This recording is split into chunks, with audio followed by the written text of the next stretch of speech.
Hi, everybody. Hello. We are us. Thank you. Thank you Thanks very much, everybody. Very prepared. Why don't we go down the line and say who we are? I'm Paul Saborin of Paul and Storm. I'm the front half of the ampersand pair. And I'm also one of the people that runs JoCo Cruise, the annual music, comedy, nerd-themed event cruise. Yeah. I'm Jonathan Coulton. I work alone. Except in regards to the cruise. The JoCo Cruise is, JoCo stands for Jonathan Coulton. As such, I pretend to be in charge, but really I'm mostly a figurehead and mascot.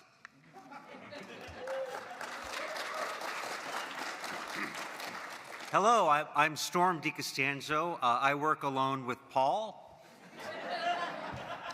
And and Paul pretty much said that part of it. And I, for the cruise, mostly do finance and marketing. Ooh. Was not expecting that. You're not supposed to get that sexy that early in the... Should we just pivot and talk about Excel formulas now? Yeah, let's go. I mean, Lambda's amazing. Would not be poorly received in the film, I think. I'm Drew Westphal. I started out as Jonathan's disfigured henchman, Scarface, drove his tour van, wrote some of his booking software, and eventually came to become one of the cruise organizers with these fine people. I love the aesthetics of the audio in this room because I feel like somebody should be shouting, "Have you no decency, Senator? At long last, have you no sense of decency?" This is our shoddily organized AMA Q&A talk about, you can ask us questions about us, you can ask us questions about the cruise, you can ask us questions about the other people on the stage that are not us. We may ask you some questions.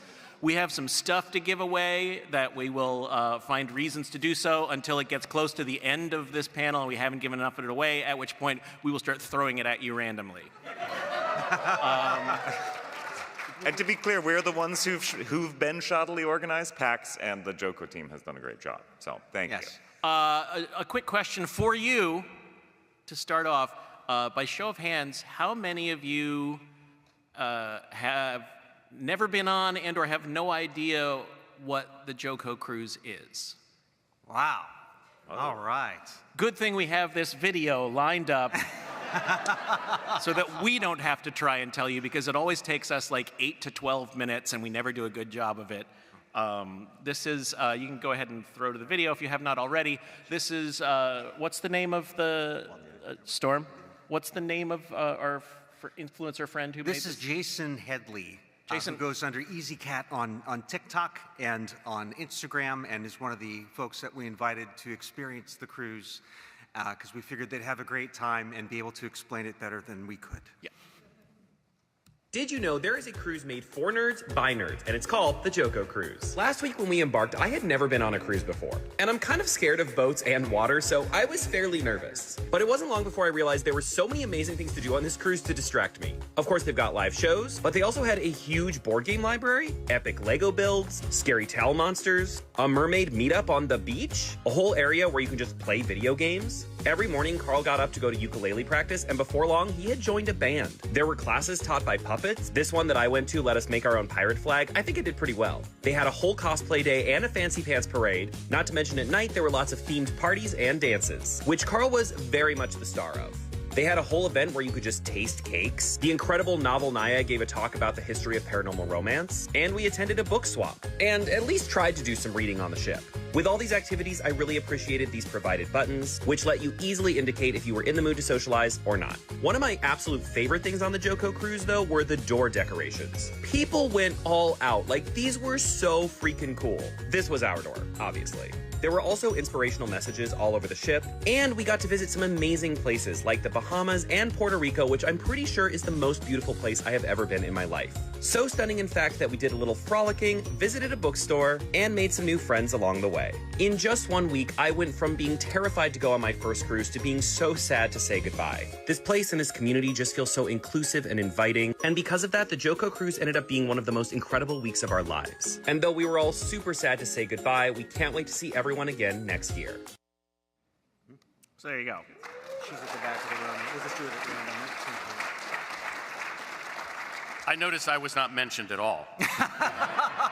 You did when the subtitle actually called it the JoCo Cruise. Oh, okay, Yeah, good. that's why you didn't recognize it. So we're going to, I talked about how this is sort of very hastily organized on our part, or at least poorly organized. This is the one smart thing we're going to do. We'd like to get a photo for our social media because we know once we actually start talking, you're all going to get bored and leave. So we're going to come around to the front to get a picture with us and you in the picture with us, if that's okay. Yeah. And then maybe also a video of you going absolutely nuts because this is such a well-organized event.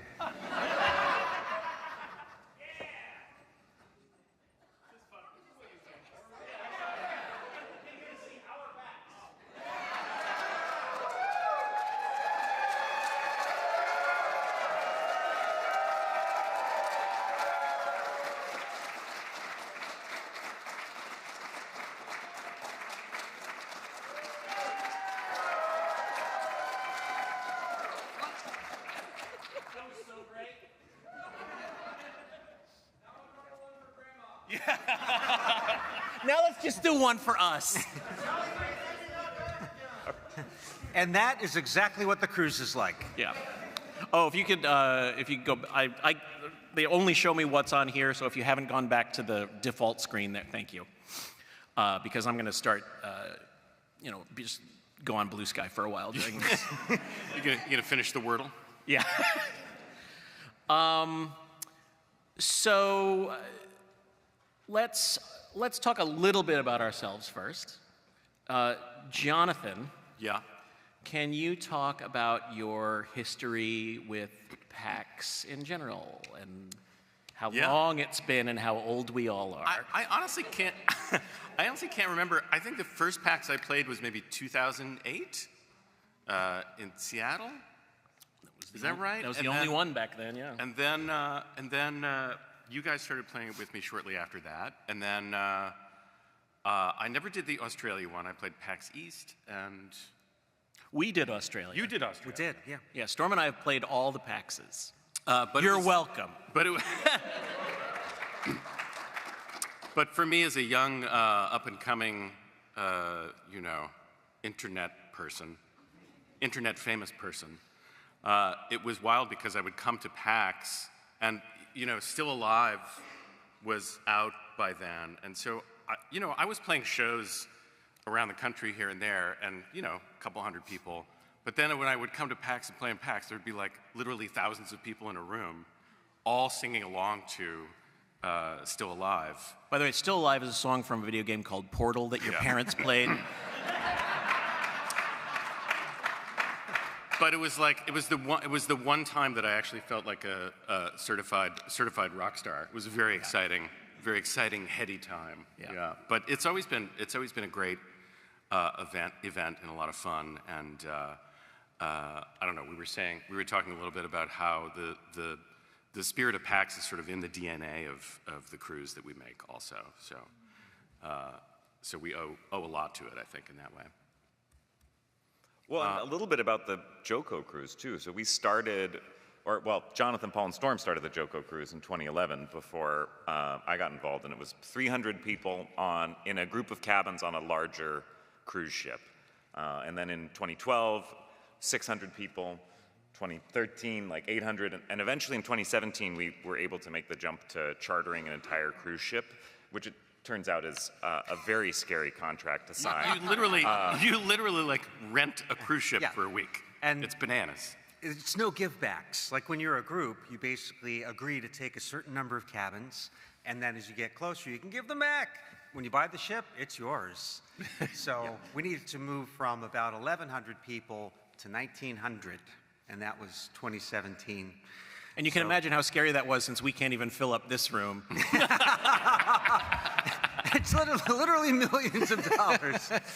So, yeah, but it worked out well, and a big part of that is there's a tremendous amount of organization that goes behind the fun, and that's a lot of what Drew has built for the organization, and you don't always see that, and it's the same as PAX, and when Jonathan was saying about the kind of the DNA of PAX, that was part of it, in that whatever you're doing, wherever you are, you feel like thought and care has been brought into it, and that you're getting, you just don't notice the organization. Yeah, I mean, what's amazing about doing an event on a cruise ship is that the entire ship becomes a venue, and while we have a 2,100 passenger cruise ship that we charter, there's 900 crew from that sail with us, along with the crew that we bring.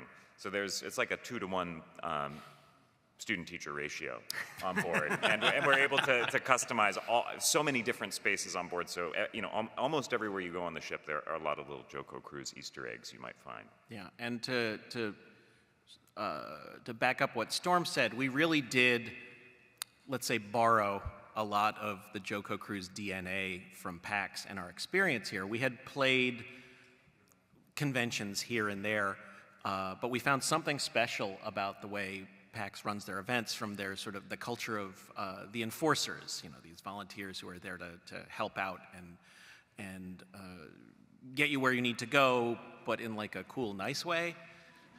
And the way they, just sort of, customize the spaces, but in a sort of not incredibly obnoxious way. We try and sort of echo that. It was always very sort of community forward, and it very much understood the people that it was catering to, and that's a thing we always try to continue to bring to our event. And with that, the code of conduct. I remember the PAX code of conduct was something that at the time, it wasn't unique or novel to conventions, but we realized that we were running more than an event, we're fostering a community, and that helped so much when we adopted that. And certainly when everyone is on a ship together for a week, like there is a summer camp vibe, but also a week is actually a solid chunk of someone's life. So a lot of things can happen. Marriages, divorces. Well, here's a segue. A lot of crazy things happen every year, so I have a trivia question. So whoever gets the answer wins this awesome JoCo Cruise fanny pack, right? It's limited edition in that it is from 2023. And we don't make them anymore. Mm-hmm. Relive the good times, even if you were not there, with this fanny pack. So, in 2016, a JoCo Cruise passenger didn't make it back to the ship on time in St. Kitts and had a 2-day odyssey as they tried to get back to the ship. It involved them bouncing back to Miami, down to an island, missed the ship, did it again, finally made it back. The question is, what caused him to miss the ship? And I'll give you 3 options. 1, was it the St. Kitts rush hour? 2, he ran into the creator of the puppet Yoda, got drunk with him and couldn't remember where the ship was. Or 3, he fell into a volcano and it took him a while to get that sorted out. Who said that? Who said 3? You are correct. You are correct. Come and get your live the moments. In fact, that passenger was actually a fellow named Gavin Verhey, who is known as one of the key designers of Magic the Gathering, and he's the guy who tomorrow will be on the main stage because he designed that Final Fantasy edition. That was his project. And he didn't fall into like lava. No. It was an active volcano. And he emerged with superpowers. Yeah, he wasn't a magic designer before that. That's how he gained those powers. All that red mana. I do have that. Yeah. Okay. Yeah, if you can go ahead and throw back to the laptop, we actually have a quick Instagram video that I'm going to play from my laptop. Oh.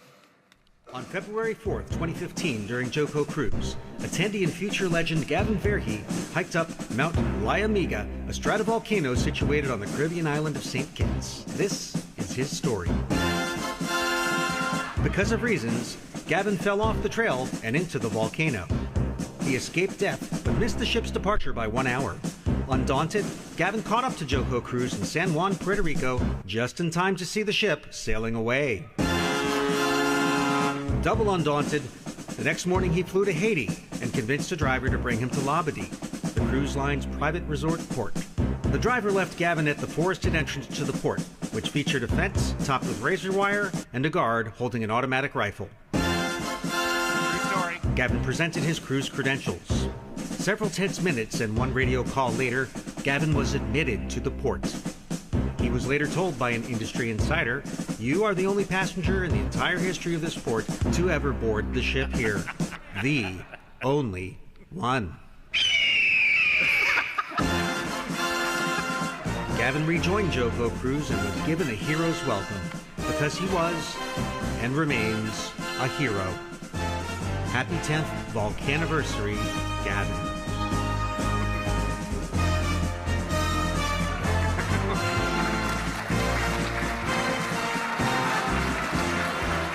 On February 4th.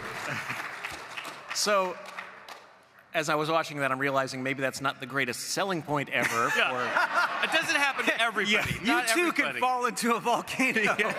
There are very few guns, very little razor wire. It's not a uncommon thing. Minimal automatic weaponry. Yeah, not hardly any automatic weapons. Well, this was right before we chartered, and I was on deck of that ship, which we had not chartered, so we didn't really have like a line to the captain or anything. I was on the phone with Gavin, and he was like, "I'm running to the cruise port. I'm running to the cruise port." And I'm like, "We're sailing away. It's too late. Yeah, goodbye. I'm so sorry." Let's see. You want to? We could start throwing just some questions a little bit. See how that goes. Sure. If there's microphones in each aisle, if anyone has a question, feel free to hop on up to a microphone. Give us your name, if you wish, your pronouns, and feel free to ask us anything. Hi there. My name is Ian. He, they pronouns. I have a question. Sorry, what was your name again? I'm sorry. Ian. Ian. Hello, Ian. Hello. I have a question about set lists for concerts. How do you decide if a certain song might be promoted to encore? And have there ever been times where you've had to fight to get a deep cut on the set list? Yeah, Jonathan, how do you fight with yourself over what I'm No, I mean it varies depending on the crowd. I mean my catalog in particular goes anywhere from really slow, sad stuff to completely bonkers, funny stuff, and I can adjust that knob appropriately. So, for instance, an event like last night, I felt like I should do mostly up-tempo stuff. It was going to be a big room. Also, like it's a big nerd crowd, so I could do some of my more sort of like nerdy themed stuff. But then, like, sometimes I open for Amy Mann, and when I'm opening for Amy Mann, that crowd, they don't know I can't play a song from a video game for an Amy Mann crowd, you know what I'm saying? But I can do a slow, sad song about feeling sad, because that's exactly what they came to see at an Amy Mann show. So it varies a little bit depending on the show, and certain songs sort of rotate in and out of my favor. So I do like throwing in some deep cuts every once in a while, if only for myself. But there's always a few. You put in a deep cut, you start playing it, there's always like a smattering of people who are like, "Oh, that's my favorite song," even though it's one of the worst songs. And it'll also depend on whether or not, for example, with the Amy Mann crowds, whether or not the audience knows who you are or not. Like if it's all your, if it's on JoCo Cruise where everybody knows who we are, we're a bit more comfortable to sort of dip into the Wayback Machine and try some more unknown things. But if you're trying to win over an audience in 30 minutes, Got to play the hits. Got to play the funny hits. I will say, though, one of my favorite things when I'm opening for a crowd that doesn't know me is to play a song that I have called Millionaire Girlfriend, which is about wanting to have a millionaire girlfriend on the side. And it's kind of an awful point of view, I think. But anyway. Do you find that it's a litmus test for the audience? Well, it's a litmus test, but my favorite thing is that when they don't know who I am, I like to open with that, because the first verse is totally straight. The first verse does not tip that it's a joke song, and it's just a very sincere, sort of treacly verse about this woman that you're in love with, and I can see them kind of settling into their chairs, like, all right, okay, we can do a half hour of this if we need to, you know. And then they're so relieved when I tip the joke. It's very fun to watch. Thank you. Thank you. Go right ahead. Hi. Are you doing, like, developing any music for any video games currently that are in development, or are you just having fun on a cruise playing your music? You might like I working. didn't mean it that way. I'm sorry. He's working on songs for all of the video games, but No, I'm just dicking around on a cruise. I was like, what? Another pina colada, please. Funnily enough, I am developing a video game about running an event cruise. And I'm specifically going to hire somebody other than Jonathan to do the music for it. No, to answer your question, I'm not currently working on any video game music. I have a follow-up question. Am I now banned for life? put in a good word for him with big video game. Sorry. Hi, my name's Pete.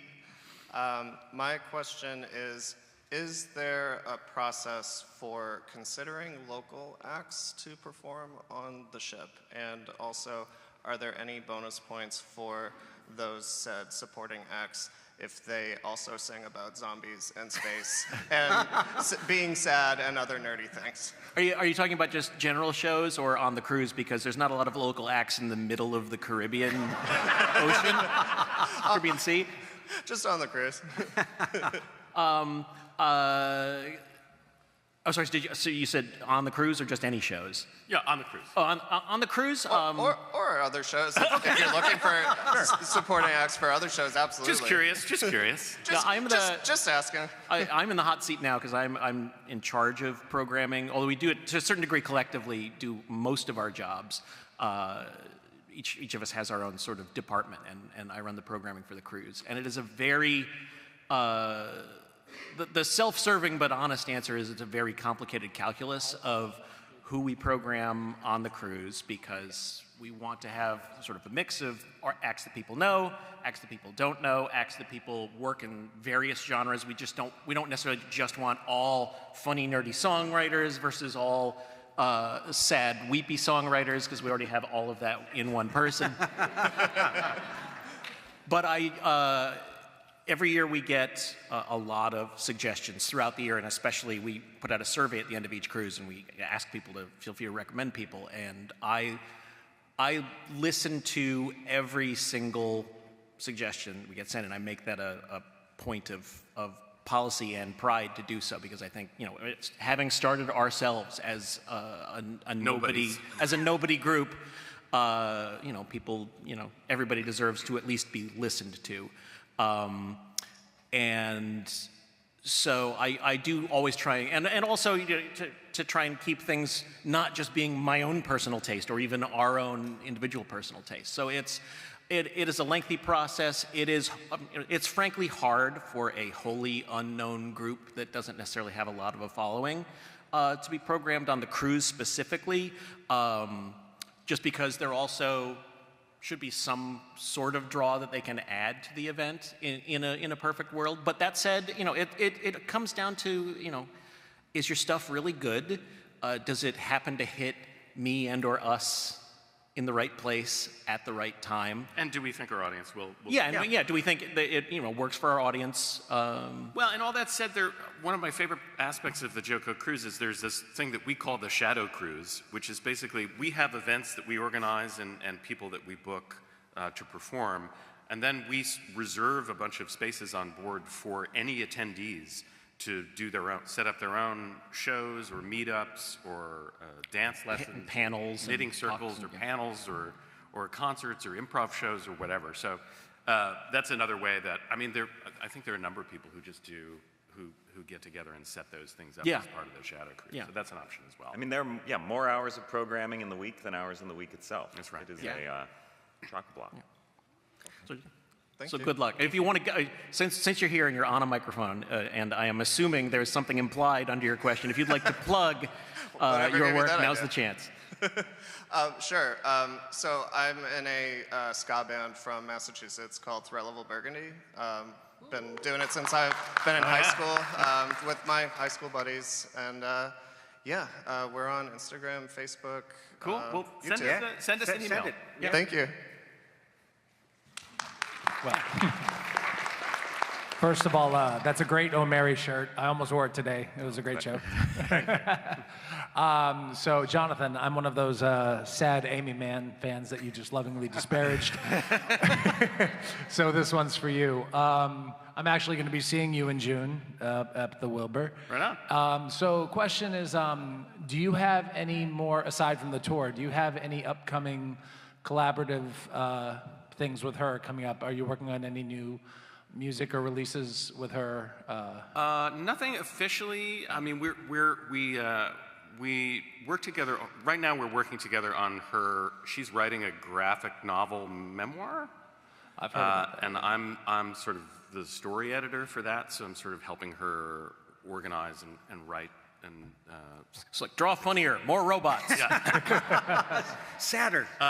So that's the main thing we're working on. But yeah, I'm going to be on tour with her in June, and we're always talking about doing stuff. Nothing official that we're working on right now, but like I'm working on a record. She's working on a record. I will probably ask her to sing a couple of things and maybe play bass for me in a couple of things. We'll see how that goes. But and she may ask me to. But nothing official in the works so far. And as a personal favor, I've been seeing her for 20 years live, and she's never once played Momentum. Will you put in a good word for me and tell her to play that song I will see what I in can Boston? do. Okay. Thank you. I'm going to interrupt before this next question because it is time for another giveaway. I have been commanded by the Coca-Cola Company to share this with Jocelyn. Is there a Jocelyn in the room? Oh, well. No. Sorry, Coca-Cola Corporation. Is there a Joe in the room? Okay. There's the Joe. Obviously, I don't want to give you whatever germs I have. So in lieu of sharing this Coca-Cola with you, you're going to get a JoCo Cruise pin set. Congratulations, Joe. Well done. Well done. Congratulations for sharing part of a name. Jocelyn for a day. See, it just goes to show you, if you stay true to yourself and persevere, you can continue to endeavor to succeed. You miss 100% of the shots you don't take. That's right. So go right ahead. Hi, my name is Brian, and I am a big fan of everyone up here, but I particularly am a fan of Paul and Storm. I met you guys. All right. This dude gets a fanny pack no matter what. I met you guys in college, actually, when you were part of Da Vinci's Notebook. Whoa, yeah. And Da Vinci's Notebook is an a cappella group that Storm and I were part of for 12 years 12 until years. like 2004, 2005. Some great albums. You're doing great so far. Keep going. Thank you. Well, I was just wondering if you recognize me because I have some news. You are my fathers. Oh. Wow. I remember an experiment. What college was that? I honestly don't remember the college. But no, I met you again later on through Jason Downey. We were doing a cappella stuff in D.C. Okay, yep, sure. My question is, any plans for getting together with the guys every once in a while to do some more Da Vinci Notebook or a cappella stuff? There's no specific firm plans. We all live in sort of, well, three and a half different cities/states at this point, so it's very hard for us to get together. But we have a group chat that we hop on every so often, and we're all still friendly and friends with each other. Nice. It has been a very long time since we've all sung together. It would be kind of amusing to see how that goes. That's how I describe you to my friends. Kind of amusing. Kind of, that's the brand. Yeah, No, pretty you guys much. are awesome. And still to this day. So there's nothing in particular on the books. Never say never. We actually, I'll float this trial balloon. We've been talking for a while about reissuing our old albums on vinyl because apparently for the past forever years, people like to buy vinyl. Is that a thing that at least 50 of you might be interested in? Because that's the minimal run. That's it. Yeah. Yeah, we're actually, so that is a thing we've been talking about and actually going to start putting some effort towards this year, is at least re-releasing some of that old stuff. Will it all be up on digital as well? Because I feel like some of the older albums were hard, like Bendy's Law was really hard to find. That was tough to. I thought we got that online finally. If it's not still available, it better be soon because we put some work into that. But yeah, I can't even remember the specifics as to why, but it was hard to get that out for a while. But they should all still be digitally available. But cool. You can also come to my basement where I have several hundred to several thousand copies of most of them. Paul, we said you weren't going to invite anyone to your basement. Oh, sorry. Yeah. Now that I think about it, that was also not good phrasing, but thank you for taking us down memory lane. And if you still ever talk to Jason, please tell him we said hi and come claim your fanny pack. Yay. Yeah, that's right.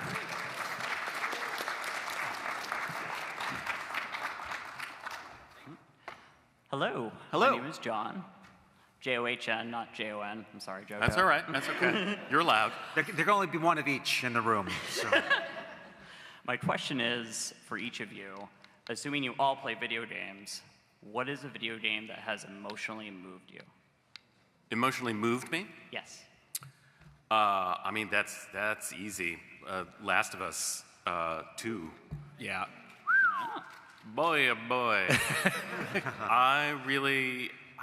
Just what a feel-good, wonderful time both those games are. I mean, it's kind of amazing. I mean, no spoilers, but like for those who've played it, I think one of the brilliant things about that game is the way it makes you play these two different characters, and you see both of their stories and you see both of their points of view, and then in the end, you actually have to fight yourself using them.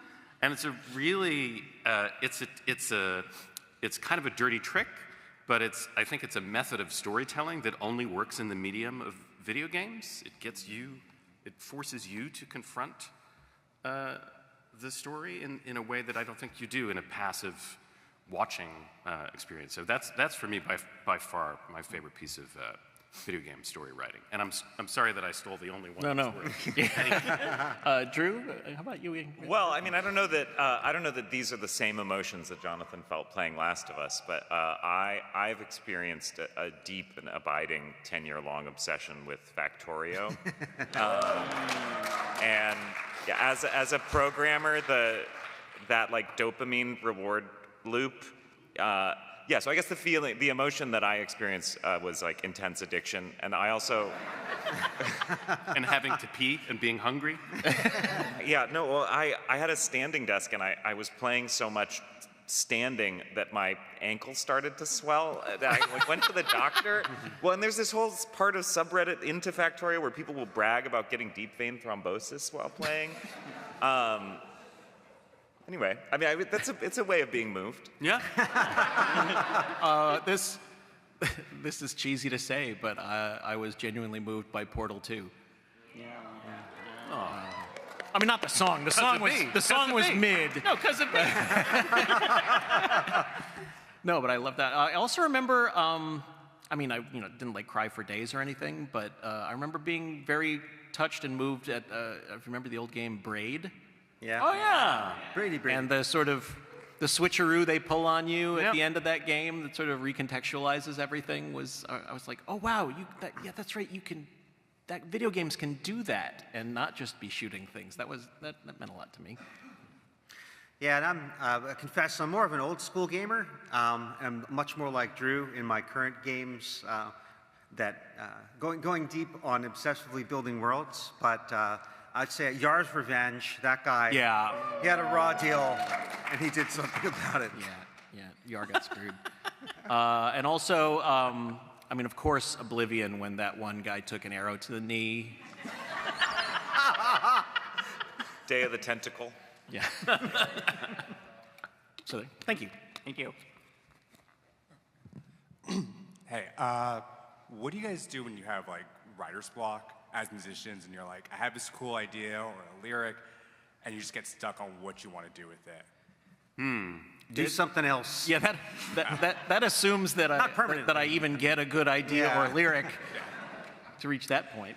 I mean, I have on my phone, I don't know how many hundreds of voice memos of ideas that I have when I'm walking around or playing the guitar or taking the car in to have the oil changed or whatever.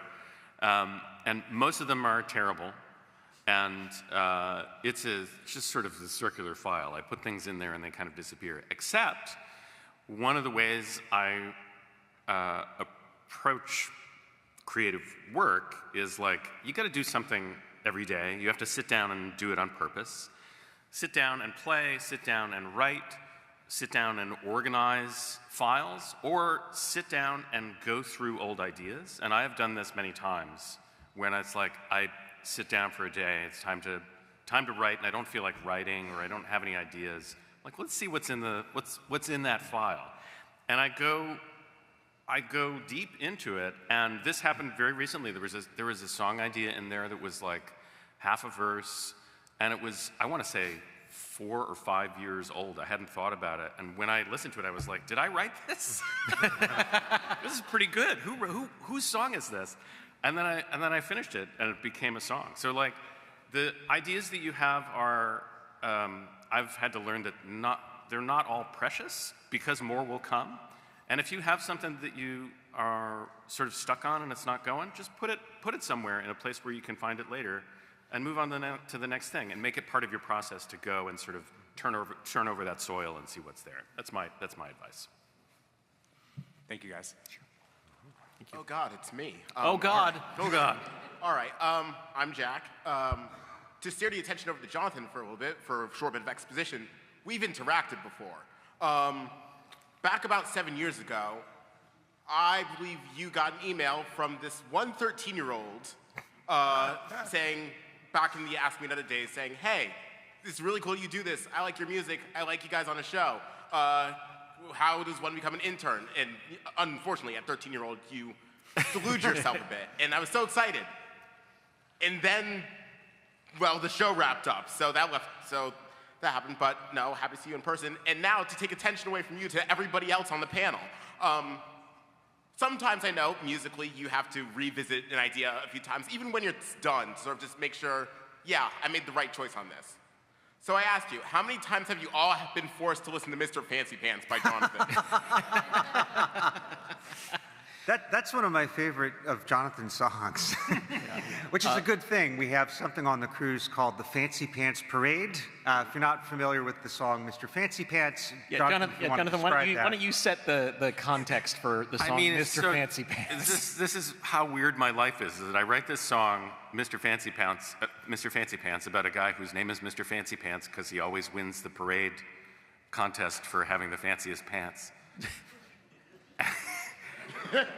And the song is such nonsense, and it's like a minute and a half long. And it was written during your Thing a Week project. Yeah, it was the only idea I had, and I was like, all right, I guess I got to finish this dumb thing. But I did kind of like it. I thought it was weird and charming. And then on the cruise, we just decided that we would actually have a Fancy Pants Parade where we would judge who has the fanciest pants. And so every year we stand next to the pool with microphones, and we play Mr. Fancy Pants. Like 4 times in a row, because it's only a minute and a half. And everybody makes these incredible custom pants. Beautiful pants. Beautiful. Put like many hours into these pants. Met Gala level. And then they march around the pool 4 times, and then we sort of arbitrarily decide who is the best in terms of pants. Yeah, it is legitimately one of my favorite things I get to do every year. Is I go online to the same online trophy customization building website and construct the Fancy Pants Parade trophy for that year. And am I gonna go with, like a flame logo or blue stars? And is the guy on the top gonna be holding a laurel or bowling? Or a briefcase? Or a briefcase. And I probably spend an hour each year just going through all the options. And I just love that this kind of throwaway song you made has this incredible new life to it. Well, I feel like one of my favorite things is to take something ridiculous and take it very seriously. Yeah. And go very deep into it and take it as far as it'll go. That's sort of like It's the best comedy. that's my favorite thing. That's sort of what we try to do with the cruise ship. Well, and hearing Fancy Pants a lot, you might think you'd get tired of it, but the best part is how kind of chagrined Jonathan is every time he has to hear it. It's sort of, so that really makes it worth it. Is like, how is he going to have an existential crisis about his song again today? Oh, here's another. Oh no, we have people waiting to ask questions. Yeah, thank you. I'm going to pause the questions for a second. You guys can, you all can stay where you are, or you can just find a seat to sit on. I was going to throw to this video for a slight change of pace. Drew, if you'd like to set up what's going on here. Sure. So yeah, this year we thought that running a music festival and sci-fi fantasy convention on a cruise ship wasn't complicated enough. So we tried to make a daily morning television show on the ship. And this is a clip from that show, that like 3 vignettes that show just a little few slices of life on the cruise. And I think it turned out really nice. Although I will say that I feel like my gown choice could have been a little bit better, and that I'm embarrassed that I'm vulnerable emotionally in it.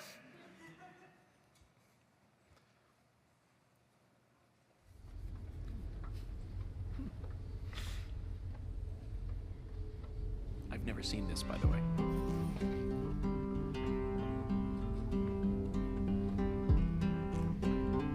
My name's Todd. This is my lovely wife, Marcy.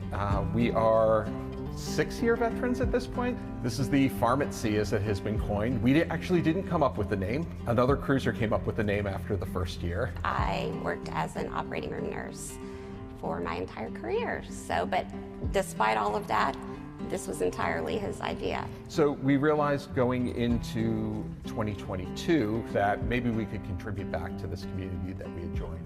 Like, I don't sing, I don't write, I don't do a lot of those things, but we can bring a lot of stuff with us and make everyone's cruise a little bit more comfortable. The ibuprofen, the Advil always goes pretty quickly since it's everyone's favorite hangover cure. And then we have lots of Bodhi medicine, Dramamine, Bonine. The motion sickness patches, unfortunately, with yesterday's Bodiness, went very quickly. This year, we've added salt packets and single-use dental flossers. And last year, we had added lubricant to the door at request.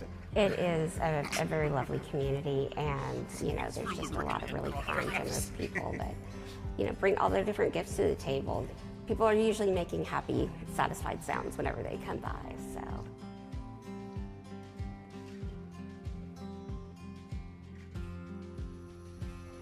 People are nice. Yay.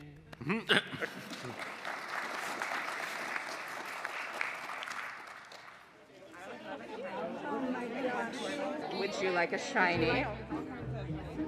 This is the first time JoCo has ever had a crow party. I would love to trade shinies. I love your top. Oh my god, I love the I have a tiny little pink or green mustache. Oh, I love the pink one. That's the cutest. Thank you so much. Of course. I think it was a meme on the Facebook JoCo community. Why don't we all throw crow parties and dress in black and trade shiny trinkets?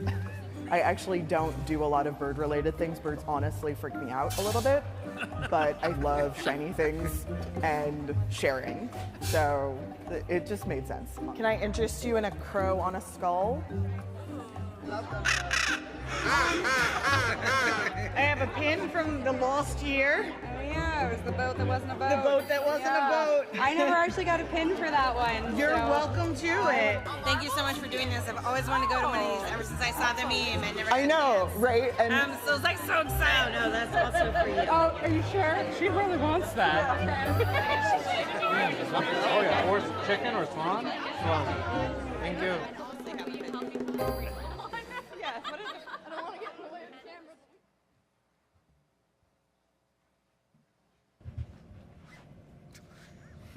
Still fits? Yeah. Beautiful. So, as I was graduating college, my friend Nosley lent me one of her dresses, and I was struck by how nice it felt to wear. It feels pretty freeing. I mean, like, the ventilation is pretty incredible. And so ever since then, I have had a party every year where everyone has to wear a dress. And eventually we had that party on the ship.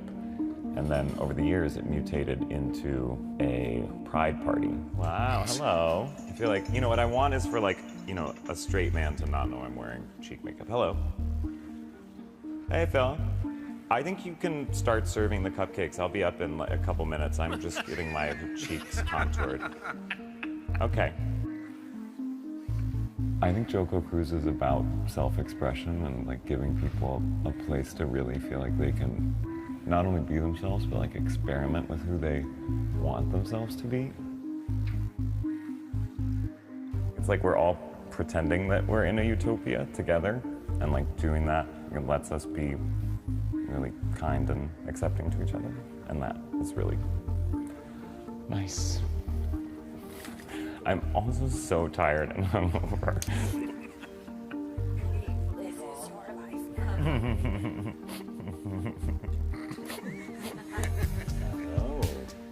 Oh yeah. Oh, that's nice. Sam, what do you think? You look amazing. Thank you. That's beautiful. I think everybody really needs a big pride bash right now. Oh my God, look at this.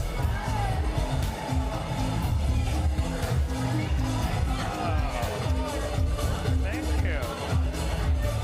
Oh my God, it's beautiful. Wow. Thank you so much. Thank you, Maybell.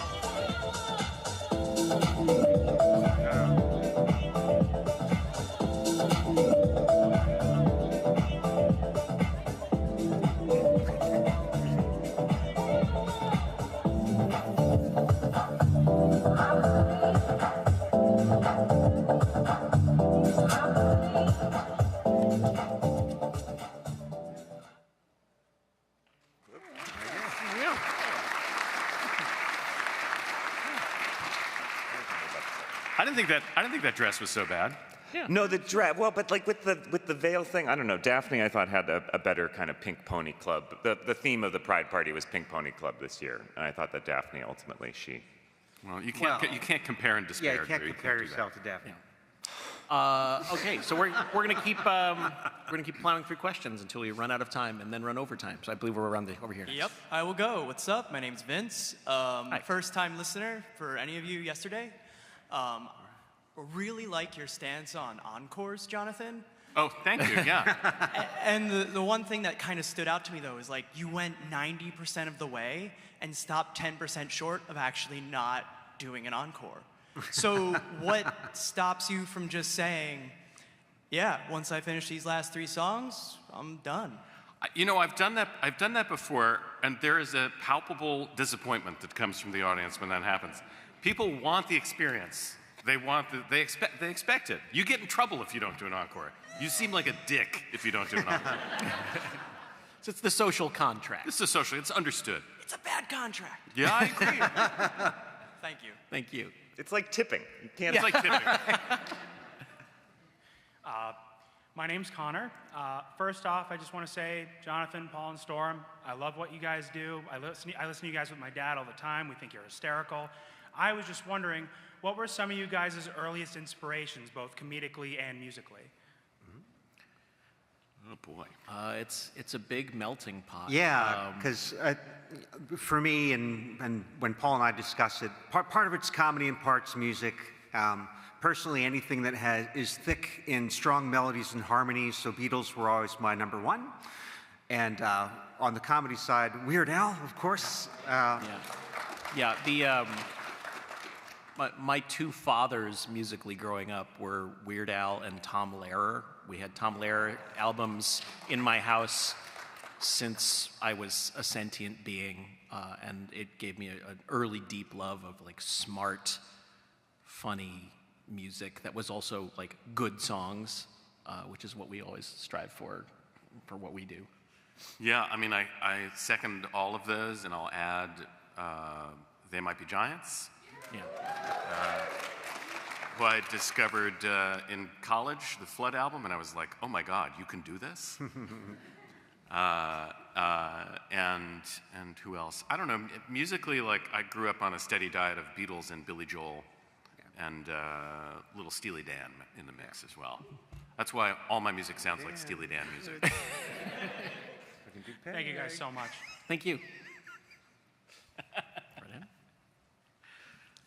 Hello there. Hi. My name is Brian, and this question has been burning a hole in my soul for years. Oh, let us unburden your soul. Let's repair that. So, Mr. Coulton, on your album Solid State, on the specific song All This Time, I love this question already. Let's go. Dr. Coulton. I need to know why. Why there's a sound that is so high-pitched that it stabs my eardrums every few moments.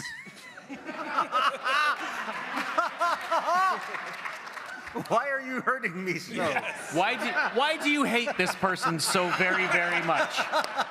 What did they do to you? Show me on the doll. You're talking about in the percussion track, there's like a digital glitchy thing that is very high-pitched and that disturbs your ears. I'm sorry, I don't think I can really answer why it's in there, except to say that I assembled a percussion loop using a bunch of digital glitchy noises, some of which are very high-pitched. It wasn't an artistic reason Well, I remember when why I put something in that would hurt you. But I'm sorry. I apologize for the pain that I have caused you. I mean, to be fair, when you were making that album, you were going through some shit. That's right. Well, and that was the thing with plugins at the time. This one I remember was called the Disturbinator. Frequencies for anybody. Anyone in this room, that if they listen to that album, will find something that disturbs them. Now, I am curious. When we remaster it, we'll take it out. I am curious if you were kind of hoping there was some deep lore like that. I think he just wanted to yell at me, I think. I was hoping for the 3-hour huge description that was going to take up the rest of the panel. But I'll accept the apology for now. Did you actually apologize in there? I don't remember the words. I'm extremely sorry. Sorry for the many years of pain that I have caused you. Okay. Thank you. You know what else would really help with that apology is a JoCo Cruise pin set. A pin set, yes. That will heal your soul. Because that has 6 different pins on it, each of which has 2 like sticky parts. Yeah, also so very stabbing. Yeah, there's 12 more things you can stab with Jonathan's name on it. So I have my name's Krista. Hello. I have a short question and a long question. The long question is to think about. You've got the Crayola box of crayons, 64 colors, you know, the good set. If you had to pick any one crayon to eat, what one and why? Burnt umber. Well, wait, the short question is just for Jonathan if everybody wants to think about this. Okay. In Je suis Rick Springfield, was he actually Rick Springfield or was he just putting them over? I wonder that too, thank you. You're talking about my song Je suis Rick Springfield? I am. Which is sung entirely in French? Yes. Bad French? Because the character in the song doesn't speak French very well? Yes. I believe it is really Rick Springfield. That's what I was thinking. What if Rick Springfield were in a bar in France and trying to pick up some ladies and explain who he was? And maybe they're a little younger and they don't necessarily know who Rick Springfield is. And he doesn't speak French very well and he has to do it. That was the premise for the song. So in my mind, it is really Rick Springfield, but everyone has to take their own journey on what a song means to them. So. Okay. And the crayons? Well, wait, we have a question for you on that. I'm on the Crayola wiki here. Are you talking about the color set from 1958 to 1959, from 59 to 62, from 62 to 1990, or from 1990 to 1997? I was going to ask the same question. Could you if you could bring up the screen here, let's let everybody share.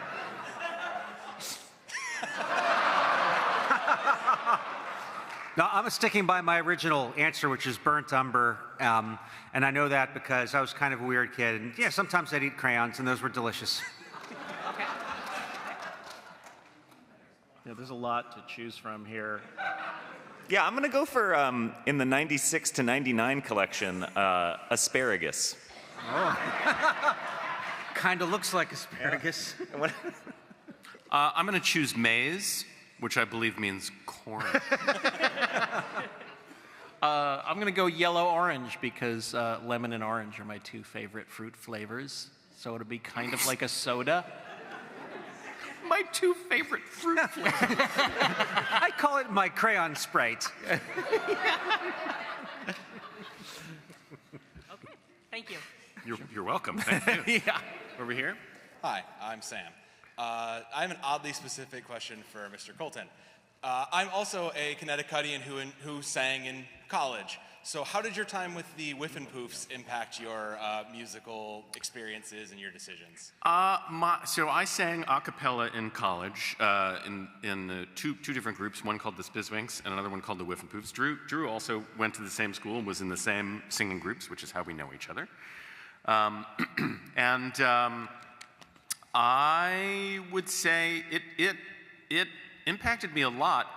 As a budding professional entertainer person, it was an opportunity to learn how to be on stage, how to relate to an audience, how to sort of gig. We did a lot of touring, but also musically. I mean, I've always loved harmonies and a cappella singing groups are. I mean, that's what it's all about. And so I think it taught me a lot about how vocal arrangements work and what is possible. So I think I'm frequently sort of channeling that experience when I'm doing my own vocals on my own records. Thank you. We've got about 4 minutes left, but we want to try and get through everyone here. So speed round. Speed round. Should we cut off the? Yeah. No more people in line after this, please. No new questions. Hello, my name's Mike, he, him. So my fiance and I recently found out about the JoCo Cruise, but when we went to look at it, it was either almost completely full or already full. How quickly does the cruise kind of sell out and fill up? Well, historically, it took a while, and there was a quickening after this year's cruise, or even before the last cruise, where people just want to be on the boat. And so it's not typical, but it sold out before the 2025 event got back. And we actually even looked into potentially doing a back-to-back sailing in 2026. But it's 900 cabins. And we thought, well, that's a huge risk, literally millions of dollars. So we're still looking at opportunities for more people to be able to experience the community, but we're not going to do it in a way to rush it and just fill another ship.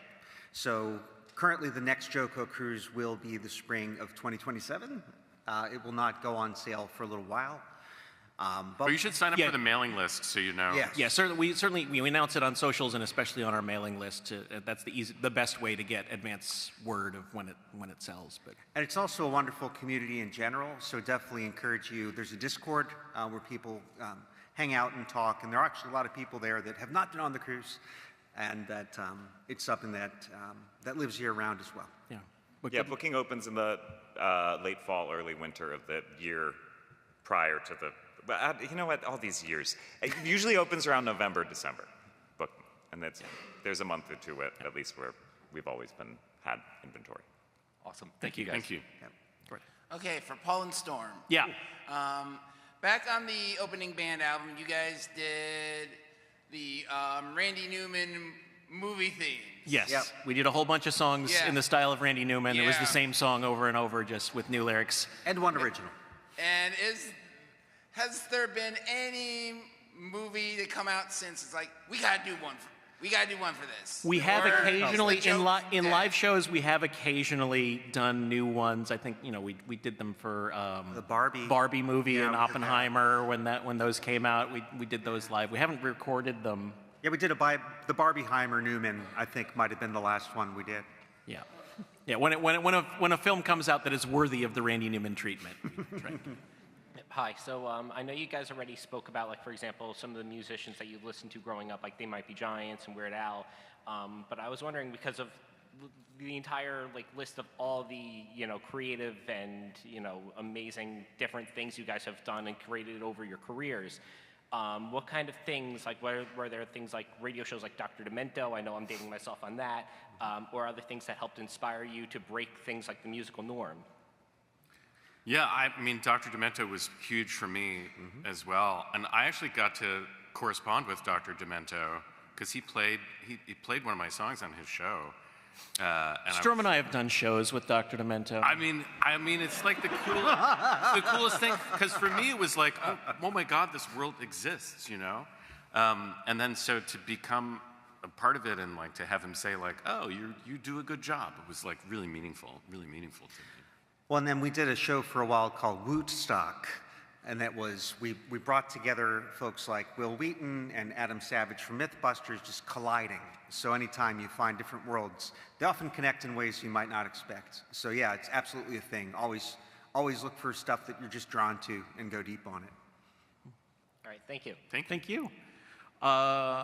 Okay, well, thank you all for coming. A few quick notes before we go. We are doing a signing down at our table in Bandland immediately following this panel. So if you would like something signed, we'll be there, and even if you wouldn't, we'll still be there. Quickly, who had the best time here today? I saw you first, so you get a pin pack. And then also... Yeah, all right, yes, you come had on a good up. time too, all right. I'm a time traveler from the future. Welcome, time traveler. How did it turn out? Question for the people, any chance of a Portal 4 anytime soon? Oh. Yes, there will definitely be a Portal 4. It's coming out this year. Also, before we leave this room, if any of you have been on one or more previous JoCo cruises and you care to participate, we'd like to gather you, down here or over there, wherever we... Oh, no, we got... Come on up. Yeah, well, if we'd like to gather down here, we'd love to get a sort of group photo of anyone who's... Oh, outside they're selling. Oh, we're going to do... Okay, we're going to get... Okay, so just actually, outside... Well, should we do it? Just do it down at the thing? We'll do it here. Okay, we'll get it Okay. outside. All right. So we'll do that. Thank you all so much for coming. We were really worried because 5 minutes before they hadn't opened the doors and we thought there were only going to be 5 people here. So thank you again. Thanks so everybody. much. Thanks, y'all.